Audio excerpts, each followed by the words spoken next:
세상에 떠도는 기묘한 괴담들. 첫 번째 이야기. 죽은 딸의 사진. 어느 병원에 시한부 3개월 선고를 받은 여자아이가 있었다. 친구 2명이 병문안은 온 어느 날, 아이의 어머니는 아이와 친구들의 사진을 찍기로 했다. 그나마 스스로 몸을 일으킬 수 있을 때 마지막으로 사진을 남겨두고 싶었던 것이다. 그리하여 병상에서 겨우 몸을 일으킨 아이를 가운데에 두고 두 친구가 좌우에 선 후 사진을 찍었다. 하지만 그로부터 일주일 후 아이는 갑자기 상태가 나빠졌다. 결국 예고되었던 3개월마저 채우지 못한 채 세상을 떠나고 말았다. 장례식이 끝난 후 조금 슬픔에서 벗어난 어머니는 문득 생전에 마지막으로 찍었던 딸의 사진을 떠올렸다. 그리고 사진관에 찾아가 필름 현상을 맡겼다. 하지만 돌려받은 사진에는 마지막으로 찍었던 딸의 사진이 없었다. 당황한 어머니는 사진사에게 물었다. 우리 딸 사진이 없는데 어떻게 된 건가요? 그러자 사진사는 당황해하는 모습이 역력했다. 아니, 그게 현상이 잘못돼서요. 수상하다는 생각과 딸의 마지막 사진을 받아내야겠다는 생각에 어머니는 끈질기게 사진사를 추궁했다. 결국 사진사는 마지못해 사진을 꺼내와서는 어머니에게 건네주었다. 솔직히 안 보시는 편이 낫다고 생각합니다. 너무 놀라지 마세요. 사진에는 3명의 여자아이가 찍혀 있었다. 하지만 뭔가 이상했다. 가운데 죽은 딸의 모습만이 마침이라 같은 형태가 되어 찍혀있던 것이다. 그것을 보고 어머니는 기절할 듯 놀랐지만 공양이라도 받아야겠다는 생각에 사진을 받아 돌아왔다고 한다. 그리고 영능력자에게 공양을 받으며 사진이 무슨 의미를 지니고 있는지 물었다. 영능력자는 대답을 망설였다. 하지만 어머니는 계속 달라붙어 결국 대답을 듣고야 말았다. 영능력자는 이렇게 말했다. 안타까운 일입니다만 따님께서는 지옥에 떨어진 것 같습니다. 두 번째 이야기. 이상한 가면. 어느 날 친구가 밤길을 걷고 있는데 가면이 떨어져 있었다고 한다. 제사라도 있었나 생각하며 옆으로부터 계속 걸어갔다. 꽤 가면에 가까워졌을 무렵 친구는 이상한 것을 알아차렸다. 플라스틱으로 만든 보통 가면이 아니라 묘하게 생생한 사람 얼굴 가면이었다. 기분 나쁘다고 생각하며 빨리 지나가려던 순간 안녕하세요 하고 말을 걸어왔다. 옆을 돌아본 친구의 옆에는 가면이 여자 얼굴 가면이 떠 있었다. 그 가면은 마치 고무 마스크를 억지로 세로로 잡아당긴 뭉크의 절규 같은 거대한 얼굴을 하고 있었다고 한다. 밤길에서 그런 무서운 꼴을 보게 된 친구는 비명도 지르지 못하고 그대로 전속력으로 도망쳤다. 안녕하세요. 안녕하세요. 귀에서 몇 번이고 목소리가 들려왔지만 필사적으로 무시했다고 한다. 겨우 편의점 간판이 보일 무렵에서야 끈질기게 들려온 기분 나쁜 목소리가 멎었다고 한다. 만약 친구가 가면에게 대답했다면 무슨 일이 벌어졌을까? 세 번째 이야기. 현장의 사진. 경찰관인 사춘영에게 들은 이야기다. 사춘영은 직업상 현장 사진을 산더미 같이 찍곤 한다. 그런데 그중 가끔 도저히 이해할 수 없는 사진이 찍힌다는 것이다. 먼저 고속도로 사고 현장의 사진을 보자면 연속으로 찍은 사진들 중 한 장만 죽은 사람이 자신의 사체를 보고 있는 사진이 찍혔다고 한다. 옷이나 머리 모양마저 완전히 같은 모습이었다는 것이다. 거기다 다른 사진에는 그 죽은 사람의 시체 주변에 10명이 넘는 사람들이 무표정하게 둘러싸고 있는 것이 찍혀 있었다고 한다.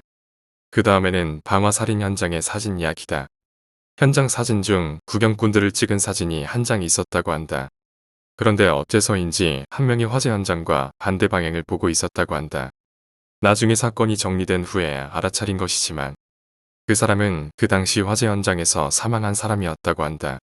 어쩌면 그 시선이 향하는 곳에 범죄자가 있던 것은 아닐까 싶었지만 수사에 그다지 도움은 되지 않았다고 한다. 세 번째로는 어떤 사람이 자살을 한 현장에서 찍은 사진이었다. 시체를 운구한 뒤 현장을 찍은 연속 사진 중 한 장에만 이상한 것이 찍혀 있었다고 한다. 자살한 사람과는 전혀 다른 사람 한 명이 비투성이가 되어 쓰러져 있는 사진이었다. 구두도 신지 않은 모습이어서 이전에 그곳에서 자살한 사람이 찍힌 것이 아니냐는 이야기가 파다했다고 한다. 그 다음으로 들은 것은 사체가 유기되어 있던 현장의 이야기였다. 제2차 세계대전 당시 군대 연병장으로 쓰이던 황무지에서 일어난 사건이었다고 한다. 그런데 유기 현장을 찍은 사진에는 먼 곳에 나무 그늘 아래 총검술을 연습하는 일본군이 찍혀 있었다고 한다. 마지막은 살인사건의 현장 검증에서 일어난 일이었다. 범인에게 사건을 재현시키고 촬영한 사진이었는데 사진 한 장에만 범인의 얼굴에 이상한 틈이 생기고 그 안에 해골이 보이는 사진이 있었다고 한다. 그리고 그 범인은 그 후 얼마 지나지 않아 급성 폐렴으로 옥사했다는 것이다. 사촌형은 이야기를 해주며 자신은 이미 익숙해졌노라고 웃으며 말했다. 처음에는 자신도 깜짝 놀라서 상사에게 보고하곤 했지만 상사도 웃으며 내버려두라고 했을 뿐이라는 것이다. 지금은 나도 보지 못한 걸로 생각하고 있네. 어차피 다른 이에게 보여줄 수도 없는 사진들이잖나. 라고 이야기하며 네 번째 이야기, 중마고. 이것은 내가 어릴 때 체험한 이야기입니다. 어릴 때는 커다란 아파트 단지에 살고 있었기 때문에 친구들도 주위에 많이 살고 있었습니다. 어느 날 문득 정신을 차려보니 나는 잘 알지도 못하는 처음 만난 여자아이와 놀고 있었습니다. 이사에 온 것이라고 생각한 나는 그 아이와 함께 놀기 시작했습니다. 그 아이는 조금 이상한 아이였습니다. 언제나 같은 옷을 입고 있었고 왼쪽 귀에는 상처가 나 있었습니다. 아프지 않아? 라고 물어봤지만 아프지 않아. 괜찮은 걸. 이라고만 대답할 뿐이었습니다. 그 아이와 놀 때는 공원에 있던 다른 친구들과는 어울리지 않고 반드시 우리 둘만 함께 놀곤 했습니다. 이상하게도 그 아이는 추운 계절이 되어도 반소매 옷만을 입고 있었습니다. 어두워지고 집으로 돌아가 그 아이의 이야기를 하면 부모님은 이상하다는 표정을 짓곤 했습니다. 그리고 도대체 요즘은 어디에서 놀고 오는 거니? 공원에서는 보지 못했는데라고 내게 물었습니다. 그 말을 듣고 나도 이상하게 생각했던 것이 기억납니다. 하지만 그날은 분명히 공원에서 계속 놀고 있었던 것입니다. 엑소의 아이랑 같이 놀았어요. 계속 공원에 있었는데 라고 밖에 말할 수 없었습니다. 잠시 뒤 그 아이는 갑자기 모습을 드러내지 않게 되었습니다. 결국 다시는 그 아이와 함께 놀지 않게 되었습니다만 초등학생이 되었을 때 기분 나쁜 이야기를 들어버렸습니다. 그것은 엑소가 계속 비어있는 집이라는 것이었습니다. 그 집에서는 옛날 살고 있었던 사람의 아이가 사고로 죽었다고 합니다. 그리고 그 죽었다는 아이와 내가 함께 놀았던 아이의 이름은 같았습니다. 나는 이미 죽었을 아이와 놀고 있었던 것입니다. 지금은 그 아파트를 떠났고 엑소에도 아마 다른 사람이 살고 있을 것입니다. 그러나 아직도 그 아파트에서는 행방불명되는 아이가 많다는 소문이 들려옵니다. 그 아이의 이름은 분명. 5번째 이야기, 어머니의 실화괴담. 제가 겪은 이야기는 실화입니다. 어머니의 이야기는 어머니가 직접 겪으신 건 아니지만 상당히 신빙성이 있다고 생각합니다. 그게 무엇인지는 모르지만 이 글 읽어보시는 로리 유저분들은 어떻게 생각하시는지 모르겠네요. 어머니가 올해 나이가 65이시네요. 남해대교 있는 곳에서 출생하셨고 거기서 어린 시절을 보냈다고 하시는데 그때 살아계시던 외할머니께서 당시 어렸었던 어머니에게 하셨던 이야기입니다.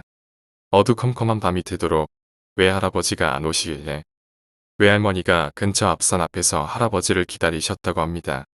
당시 할아버지는 사람에게 좋은 약초나 그런 것들을 캐고 하셨다고 하네요. 헌데 항상 날이 저물 때쯤엔 항상 귀가 하셨다고 하는데 그날은 늦게까지 안 오시길래 불안한 마음에 외할머니가 마중 나가셨다고 합니다. 어머니는 늦은 밤이기에 그만 잠이 들었었고요. 그러기 1시간쯤 지났나? 밖이 시끄러워서 어머니가 잠에서 깼다고 합니다. 밖에 나가보니 외할머니가 와 계셨다고 하네요. 헌데 정신 나간 사람처럼 소란스럽게 겁에 질려 집에 들어오더랍니다. 어머니는 외할아버지와 함께 오셨나? 혹시 외할아버지에게 무슨 일이 생기셨나 나가봤더니 그것도 아니고 근처 앞선 앞에까지 갔던 외할머니는 무언가를 보았다고 합니다. 어머니가 뭘 보았는데 그렇게 겁에 질려 하시느냐 물어봤더니 몸 팔대장성 같은 게 허수아비처럼 두 팔을 쫙 벌리고 터벅터벅 산에서 내려와 내게 오더라. 라고 어머니가 말하더랍니다. 그게 뭔데 그런 게 어디 있는데라고 말하며 집 밖을 나서려는 어머니를 붙잡고 오늘은 절대로 밤에 나가지 마라.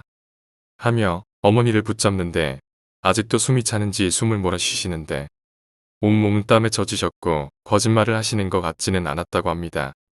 믿을 수 없는 헛개비 이야기라고 뭔가 헛것을 본 거라고 생각하셨답니다. 그 일이 있고 난 뒤 50년 가까이 지났습니다. 전 당시 멀리 지방에 근무하는 중이었고 어머니는 어머니와 가까운 어머니 친구분과 차를 타고 청송이란 곳에 가셨다고 합니다. 거기 굉장히 사람 발길이 닿지 않는 깊은 산속에 어머니 친구분과 어머니 친구분의 지인분과 동행하여 약초를 뜯으러 가셨다고 합니다. 에이 요즘에 그렇게 깊은 산속이 어디 있나? 그랬더니 낮인데도 밤인 것처럼 너무 울창해서 어두컴컴했다고 합니다. 사람이 잘 다니지 않아서인지 가면서 동행했던 아저씨가 풀을 베면서 길을 내며 갔다고 합니다. 계곡도 있는데 물이 너무도 차가워서 발을 담그고 1분도 채 있지 못할 정도였다고 합니다.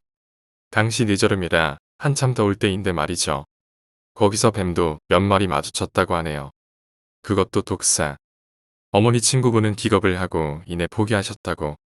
하지만 어머니 눈에는 그곳은 완전 노다지였다고 합니다. 어릴 적 외할아버지를 따라다니면서 많이 보고 배우셔서 어머니 또한 식물에 관해선 나름 해박하십니다.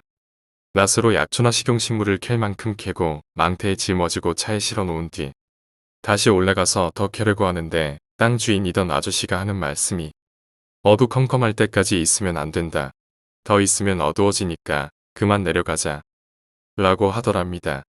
차도 있고 플래시도 있고 사람도 셋이나 있는데 게다가 여기 자주 올 수 있는 곳도 아니고 기왕 온 거 본전 뽑고 가자라는 말을 어머니가 하셨답니다.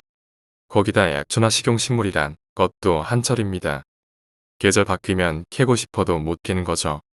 그래서 아저씨에게 한 번 더 올라가자 하고 말씀했는데 아저씨가 담배 한 대 태우시면서 하는 말씀이 밤이 되면 귀신인지 도깨비인지 모르겠는데 키가 전봇대같이 큰 게 양팔을 쩍 벌리고 터벅터벅 걸어오는 모습을 보았다. 그것 때문에 당시 내가 오토바이를 몰고 다녔었는데 크게 사고 날 뻔했었다. 그 이후로 탈 것은 웬만하면 타지 않는다. 그리고 밤에도 이곳에는 잘 오지 않는다. 라고 말씀했다고 합니다. 오토바이 때문에 그 괴물체에게서 달아날 수 있었지만 오토바이 때문에 자칫 크게 사고 날 뻔했었다고 이야기하셨다네요. 어머니 친구분은 아이고 아저씨 헛것 봤어요. 귀신이 어딨어요. 참 말도 아니네. 하면서 웃었다고 하던데 어렸을 적 불현듯 잊고 지냈던 옛날 일이 생각나신 것이죠. 외할머니가 말했던 괴물체와 그 묘사가 정확하게 일치했다고 합니다. 어머니는 미련을 버리고 그 길로 차를 몰고 일행분들과 부산까지 내려오셨다고 하네요. 내려오는 길에 동해 바다 영덕에 들러서 영덕게를 2박스나 사서 집에 와서 온 가족이 맛있게 데쳐 먹었던 게 기억납니다. 그리고 굉장히 맛있는 잘 익은 홍잎조림이 반찬으로 다 떨어져서 그 반찬 또 없나 하고 어머니에게 물어봤더니 그때 청송에서 따가왔던 거 담아놓은 거라고 말하면서 이야기해 주시더군요. 헌데 저 또한 그 괴물체를 어릴 때 본 적이 있는 것 같습니다. 초등학교 때 말이죠. 그땐 낮이었습니다. 제가 다녔던 학교가 동네 초등학교인데 그때 저랑 친했던 친구가 아버지 일하시는 직장에 학교 마치고 간다고 하던데 가던 길에 학교 뒷문 육교에 있는 은행에서 돈 좀 찾아서 아버지에게 간다고 하더군요. 친구는 은행에 들어가고 전 은행 밖에서 무심코 기다리면서 먼 산을 보고 있었습니다. 헌데 굉장히 먼 산 언저리에 무언가 사람 형태가 그 멀리 떨어져 있는 산 전신주 근처에 서 있더군요. 처음에 그게 나무나 바위 그런 것인 줄 알았었네요. 그런데 계속 주시하면서 보고 있으니까 그게 움직였습니다. 전 그때 너무 놀라고 신기해서 친구가 나오면 말해주려고 은행 안을 보니 마침 친구가 나오더군요. 야 저기 봐봐 저기. 뭐? 내 손가락을 잘 봐. 내가 가리키는 방향. 뭐? 저거 안 보여? 뭐? 저기 사람처럼 보이는 거, 산 끝에 있는 거 굉장히 멀리 떨어져 있는 거. 저 바위 같은 거. 저거 계속 봐봐. 저거 움직여. 진짜 움직이네. 저거 뭔데? 나도 몰라. 모르는데 움직여. 저기서 여기까지 보일 정도면 굉장히 큰 건데 뭔데 저게. 저는 친구도 모르고 저도 모르는데 그때 심정이 제가 본 게 뭔지는 모르지만 혼자 보기는 아깝다는 생각이 들었습니다. 무슨 생각으로 그랬는지 모르지만 웬 지나가는 낯선 아저씨 붙잡고 아저씨 저거 보이세요? 저게 뭔가요? 하고 물었던 게 기억나네요. 아저씨는 굉장히 이상한 눈으로 귀찮다듯이 한참을 응시하면서 보더니 아무것도 없구먼 하면서 그냥 가시더군요. 그래서 제가 자세히 봐보세요. 저거 움직여요라고 말했더니 그 아저씨가 한참 보더니 진짜 움직이네 저게 뭐지? 하던 게 기억나네요. 그리고 그 아저씨가 일행분인지 아는 사람이 마침 은행에서 나오길래 그 일행분 붙잡고 이야기하시더군요. 저 산 언저리에 있는 게 뭐냐면서요. 친구는 마침 아버지 일 때문에 가봐야 하니까 가면서 이야기하자고 하길래 그 길로 친구 아버지 회사까지 같이 걸어가면서 이야기하던 게 기억나네요. 어머니가 말하길 외할머니가 말씀하시길 엄청나게 거대한 팔대장성이라고 말씀하셨다고 합니다. 청송에 같이 동행하셨던 아저씨도 같은 말씀하셨고요.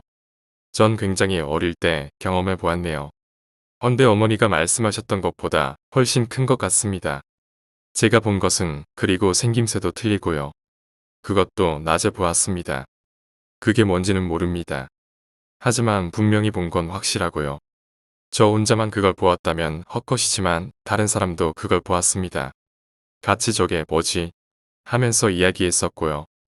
세월이 이만큼 흘렀어도 아직 그때 본 것은 정말 기괴한 경험이라 기억하고 있습니다.